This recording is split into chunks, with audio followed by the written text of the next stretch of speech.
ചിന്നക്കനാൽ പഞ്ചായത്തിലെ കൊളുക്കുമല ടൂറിസം പദ്ധതിയുമായി ബന്ധപ്പെട്ട് ഗ്രാമപഞ്ചായത്തിനെതിരെ കോൺഗ്രസ് ഉന്നയിക്കുന്ന ആരോപണങ്ങൾ അടിസ്ഥാനരഹിതമെന്ന് പഞ്ചായത്ത് ഭരണസമിതി.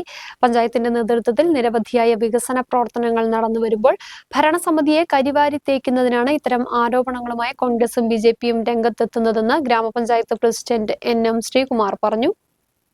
കൊളുക്കുമല ടൂറിസം പദ്ധതിയുമായി ബന്ധപ്പെട്ട് ഗ്രാമപഞ്ചായത്തിനെതിരെ രൂക്ഷ വിമർശനവുമായി കഴിഞ്ഞ ദിവസമാണ് കോൺഗ്രസ് മണ്ഡലം കമ്മിറ്റി രംഗത്തെത്തിയത്. ടൂറിസം പദ്ധതിയിൽ നിന്ന് ലഭിക്കുന്ന ഗ്രാമപഞ്ചായത്തിന്റെ വിഹിതം സഹകരണ ബാങ്കിലെ ജോയിന്റ് അക്കൌണ്ടിൽ നിക്ഷേപിച്ചിട്ടില്ല എന്നതടക്കമുള്ള ആരോപണങ്ങളായിരുന്നു കോൺഗ്രസ് ഉന്നയിച്ചത്. ഒപ്പം അനധികൃതമായി ബാങ്കിൽ നിന്നും പണം പിൻവലിച്ചു. ഹൈമാക്സ് ലൈറ്റുകൾ സ്ഥാപിച്ചതിൽ പലതും പ്രവർത്തനരഹിതമാണ്. ഇതിൽ അഴിമതിയുണ്ട് എന്നടക്കമുള്ള ആരോപണങ്ങളായിരുന്നു കോൺഗ്രസ് നേതൃത്വം ഉന്നയിച്ചത്. എന്നാൽ ഈ ആരോപണങ്ങൾ പാടെ തള്ളുകയാണ് പഞ്ചായത്ത് ഭരണസമിതി. ആരോപണങ്ങൾ അടിസ്ഥാനരഹിതമെന്നും പഞ്ചായത്തിന്റെ വികസന പ്രവർത്തനങ്ങളെ കരിവാരിത്തേക്കുവാനുള്ള നീക്കമാണ് നടക്കുന്നതെന്നും പ്രസിഡന്റ് NM ശ്രീകുമാർ പറഞ്ഞു.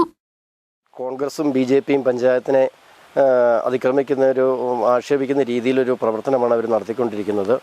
അതായത് ഇപ്പോൾ നമ്മൾ ഈ ഭരണസമിതി ഭരണത്തിൽ വന്നതിന് ശേഷം ഹൈമാക്സിലെ ലൈറ്റുകൾ സ്ഥാപിക്കുകയും ബോട്ടിൽ ബിന്നുകൾ സ്ഥാപിക്കുകയും ടൂറിസം മേഖലയെ ഡെവലപ്പ് ചെയ്യാൻ വേണ്ടിയിട്ട് നമ്മളൊരു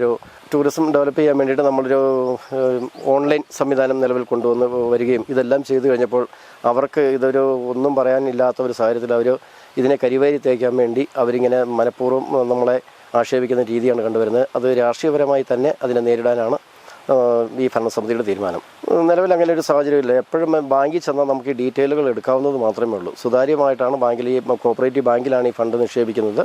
അത് 2-3 ദിവസം കൂടുമ്പോൾ കളക്ട് ചെയ്ത് ബാങ്കിൽ കൊണ്ട് അടയ്ക്കാറുണ്ട്. ആ പൈസ സുതാര്യമാണ്. ബാങ്കിൽ നിന്ന് ആ ഡീറ്റെയിൽ ആർക്ക് വേണമെങ്കിലും എടുക്കാവുന്നതാണ്.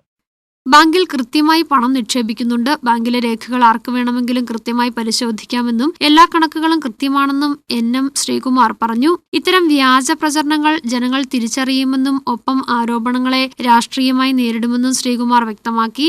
അതേസമയം വിഷയം ഉയർത്തിപ്പിടിച്ച് സമരവുമായി മുന്നോട്ടു പോകുവാനാണ് കോൺഗ്രസിന്റെ തീരുമാനം. 21-ാം തീയതി കോൺഗ്രസിന്റെ നേതൃത്വത്തിൽ പഞ്ചായത്ത് ഓഫീസിന് മുന്നിൽ രാപ്പകൽ സമരം സംഘടിപ്പിക്കും. ന്യൂസ് ബ്യൂറോ, രാജകുമാരി.